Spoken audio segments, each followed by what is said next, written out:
హ్రీంకారాసనగద్భితా నలసికాం సౌహ క్లీం కళాంభిప్రతీం సౌవర్ణాంబరధారిణీం వరసుధాధౌతాం త్రినేత్రోజ్వలాం వందే పుస్తకపాశమంకుశధరాం స్రగ్భూషితాముజ్వలాం త్వాం గౌరీం త్రిపురాం పరాత్పరకళాం శ్రీచక్రసంచారిణీం. మనకి చాలామంది ఏమండి గురుగారు మాకు చేతబడులు చేశారండి, మాకు ఈ యొక్క చిల్లంగి అంటారు దాన్ని, ఒక్కొక్క ఏరియాలో ఒక్కొక్కటి. అలా దుష్టశక్తులు, క్రూరశక్తులు, క్రూర గ్రహాలు, పిశాచాలు, కర్ణపిశాచులు, ఇలా రకరకాల పేర్లతో ముఖ్యంగా చేతబడులండి అంటారు. మన హీరో సుమన్ గారు కూడా చాలా మంచి ఆయన. మరి అంత చదువుకున్న వ్యక్తి, మృదు వ్యక్తి, ఆయన ఒక టాప్ రేంజ్లోకి వెళ్ళినప్పుడు నాకు చేతబడులు చేయించారండి, అందువల్లనే నా కెరీర్ ఇంకా వెళ్ళాల్సిందే ఆగిపోయిందండి అని ఆయన ఇంటర్వ్యూలో చెప్పడం మనందరం కూడా చూస్తున్నాం. మరి మనకి హీరో సుమన్ గారు చాలా అంత గొప్ప పరిణతి చెందినటువంటి వ్యక్తి మరి అబద్ధాలు చెప్తారా? కాదు కదా. అయితే ఒక సైన్స్లో ఒక ప్రొఫెసర్గా ఉన్న నేను చేతబళ్ళు ఇవన్నీ ఉన్నాయంటే అవన్నీ ఖండించి పడేస్తాను. అయినప్పటికీ కూడా చాలామంది ఏమండి మేము హాస్పిటల్లోకి వెళ్ళామండి, మరి అక్కడ చూపించుకుంటే అన్నీ నార్మల్ వచ్చినాయండి, అంతా మాకు అర్థం కావట్లేదండి అని చాలామంది చెప్తూ ఉంటారు. అయితే చేతబళ్ళ వల్ల మా జీవితం ఆగిపోయిందండి అంటారు. అసలు ఈ చేతబళ్ళు ఎవర్రా నాయనా చేస్తారు అంటే మా బంధువులేనండి, మాకు తెలుసున్నటువంటి పరివారమేనండి, మా మీద మా ఎదుగుదల చూసి ఆగిపోవడానికి చేయించారండి అంటారు. ఇటీవల మీరు కనుక చూసుకుంటే చిర్రావూరు గారు కూడా పాపం ఆయన కొన్ని లక్షల మంది ఫాలోవర్స్ ఉన్నారు. కాశీలో 21 మంది మంత్రగాళ్ళని పెట్టి శ్మశానంలో చేతబళ్ళు చేయించడానికి ప్రయత్నించారు అని చెప్పి మిగతా వాళ్ళంటే నేను దేవీపుత్రుడిని, అమ్మవారి పుత్రుడిని, నాకేమి అవన్నీ కూడా ఏం చెయ్యవు అని ఆయన కూడా చెప్పడం జరిగింది. అంటే మొత్తం మీద ఓవరాల్గా ఏంటంటే మనకి క్షుద్ర శక్తులు అంటే ఏంటంటే లోయర్ ఎనర్జీస్ అంటారు వీటిని. వాళ్ళు పూజించేటటువంటి దేవతలు ఏంటో మామూలు జనానికి తెలియదు. తెలియక కాళీ అమ్మవారు చేసేస్తుంది, లేదా చిన్న మస్తా అమ్మవారు చేసేస్తుంది, ఇట్లా వాళ్ళు ఇష్టం వచ్చినట్టుగా మాట్లాడుతూ ఉంటారు. ఈ దశమహావిద్యలు అనేటటువంటి అమ్మవార్లు తార, మహాకాళి, చిన్నమస్త, త్రిపుర భైరవి, తర్వాత బగళాముఖి, ఆ తర్వాత మనకి రాజశ్యామల, ధూమావతి, షోడసి అంటే లలితాదేవి, అలాగే మనకు భువనేశ్వరి అమ్మవారు, ఆ తర్వాత కమలాత్మక అమ్మవారు. వీటిల్లో ఇవి కాకుండా ఇంకో 2 దేవతలు ప్రత్యంగిర, వారాహి. ఇవి ఈ మధ్యకాలంలో ఒక 20 సంవత్సరాల నుంచి జనమందరికీ కూడా పబ్లిసిటీ అయినాయి. తెలియక అపోహతో వీళ్ళంతా కూడా చిన్నమస్తా చేసేస్తుందండి, బగళాముఖి ఇచ్చేసేస్తుంది. మహాకాళిని మా చిన్నప్పటి నుంచి అనేవారు. మహాకాళిని అడిగితే చేతబళ్ళ కూడా చేసేస్తారండి, ప్రత్యంగిర అయితే రివర్స్ చేసేస్తుందండి. ఇట్లా అనవసరమైనటువంటి అపోహలన్నీ కూడా దశమహావిద్యల్ని, ఈ యొక్క సప్తమాతృకల్ని అనడం జరిగింది. వారాహి, ప్రత్యంగిర అమ్మవార్లు వాళ్ళు అలా ఎన్నటికీ చేరు. ఆ అమ్మవార్లంతా కూడా గౌరీదేహ సముద్భవాం అన్నాం, అంటే గౌరీదేవి నుంచి పుట్టాడు.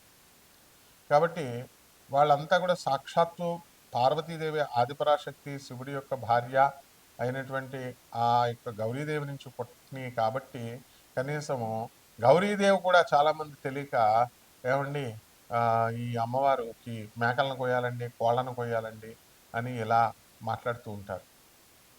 ఇవంతా కూడా సకారాత్మక శక్తి, సర్వమంగళాలని ప్రసాదించేటటువంటి జగజ్జననేటటువంటి పార్వతీదేవి ఎన్నడూ కూడా ఈ మాంసాలని, మధుమాంసాలని ముట్టుకోవు. అలాగే దశమహావిద్యలు కూడా అవి ముట్టుకోవు. కానీ తెలియక వీళ్ళంతా కూడా వామాచార పద్ధతి, కౌలాచార పద్ధతి అని చెప్తూ మటన్ పెట్టాలా, చికెన్ పెట్టాలా, మందు బాటలు పెట్టాలా, పంచమకారాలంటూ పిచ్చి పిచ్చివన్నీ కూడా చెప్పుకుంటూ వచ్చారు. అటువంటి చెప్పినటువంటి వాళ్ళంతా కూడా డౌన్ఫాల్ని మనం క్లియర్గా చూసాం మన కళ్ళ ముందే. ఈ 2-3 సంవత్సరాలను ఆ దేవాలయాల నుంచి వాళ్ళని గెంటివేయడం కూడా పూజారులు అంత అవమానం కూడా వాళ్ళకి జరిగిందనమాట. ఇవన్నీ అవసరం లేదు వాళ్ళకి. మరి ఎవర్రా ఈ క్షుద్ర శక్తులు అంటే లోయర్ ఎనర్జీస్. మరి నేను చెప్పినటువంటి దశమహావిద్యలు, ఈ ప్రత్యంగిర వరాహి అమ్మవార్లు వీళ్ళంతా కూడా హైయర్ ఎనర్జీస్ అనమాట. సో మనకి మానవుడి ఎనర్జీ కంటే కూడా దిగువనున్నటువంటి ఎనర్జీస్ని లోయర్ ఎనర్జీస్ అంటారు. మనం మీడియం ఎనర్జీ మనం. సో మనము ఎప్పుడైతే ఈ కర్ణపిశాచి అనేటటువంటి యక్షిణి ఆ అమ్మవారిని చాలామంది పూజ చేస్తారు. దానికి అసలు వాటి విధి విధానాలే తెలియదు ఎవరికి కూడా. వీళ్ళు ఏం చెప్తారంటే మూత్రం తాగాల, వాళ్ళ మూత్రాన్ని తినాలా, పిచ్చి పిచ్చివన్నీ చెప్తారు.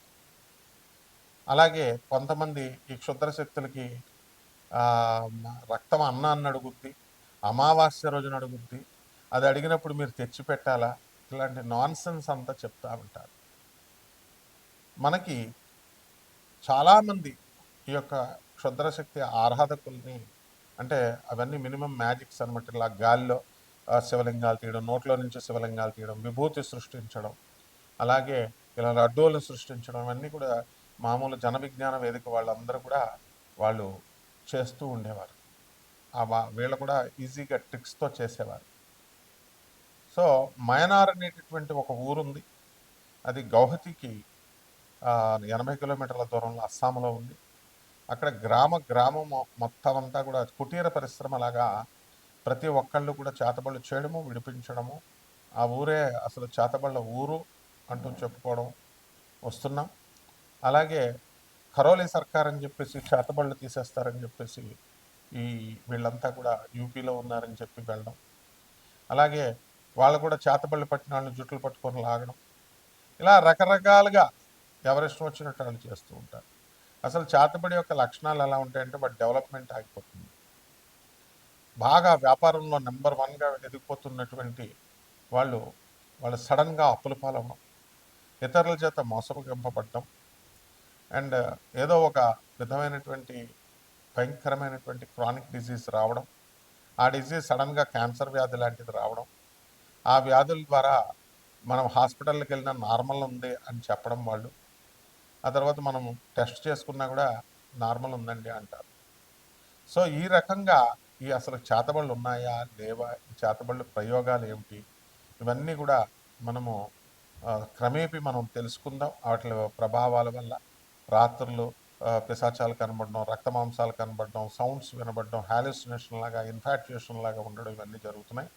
వీటినన్నీ కూడా 12 ద్వాదశ రాశుల మీద ఈ యొక్క సంవత్సరంలో 2026 సంవత్సరంలో ఈ చేతబళ్ళు చేసిన వాళ్ళ చేయబడినటువంటి వాళ్ళ డెవలప్మెంట్ ఎలా ఉంటుంది, వాళ్ళ డెవలప్మెంట్ ఆగిపోతుందా, ఈ వీడియోలో మనం తెలుసుకుందాం ఒక్కొక్క రాశి వారీగా. మేషరాశి, ఈ మేషరాశి వారికి అందరికీ కూడా ఏలినాటి శని జరుగుతుంది. ఈ విషయం మనకు తెలిసిందే. అయితే ఈ ఏలినాటి శని ప్రభావం వల్ల అందులో ఉన్నటువంటి వాళ్ళంతా కూడా అపనిందలు పాలవడం ఇలాంటివి జరుగుతూ ఉంటాయి. ఈ చేతబళ్ళు ఎవరైతే చెల్లంగిలకి గురయ్యారో, దుష్టశక్తుల బారిన పడ్డారో, అటువంటి వాళ్ళని ఈజీగా ఈ ఏలినాటి శనిలో లొంగ తీసుకుంటాయి ఆ శక్తులు.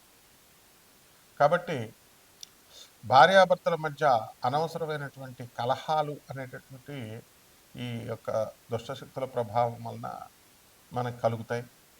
ఈ ఏలినాటి శని సమయంలో ఉన్నప్పుడు ఇంకా ఎక్కువగా ఇవి జరుగుతూ ఉంటాయి అన్నమాట. అలాగే ఉద్యోగాలు చేసుకున్నటువంటి వాళ్ళు ప్రమోషన్స్ మేషరాశి వాళ్ళకి వచ్చినా కూడా వీళ్ళు మ్యానిపులేట్ చేస్తున్నారు అనేటటువంటి ఉద్దేశంతో యాజమాన్యాలు వీళ్ళ మీద ఒక విధమైనటువంటి ఏహ్యభావము, క్రమశిక్షణ చర్యలు తీసుకోవడం జరుగుతూ ఉంటుంది. మేషరాశి వారికి ప్రమోషన్స్ వస్తాయి 2026 సంవత్సరంలో. కానీ అట్ ద సేమ్ టైం వీళ్ళకి క్రమశిక్షణ చర్యలకి డిస్ప్రపోర్షనేట్ ఆఫ్ అసెట్స్ కేసుల్లో ఇరుక్కోవడము ఇలాంటివన్నీ కూడా జరుగుతాయి.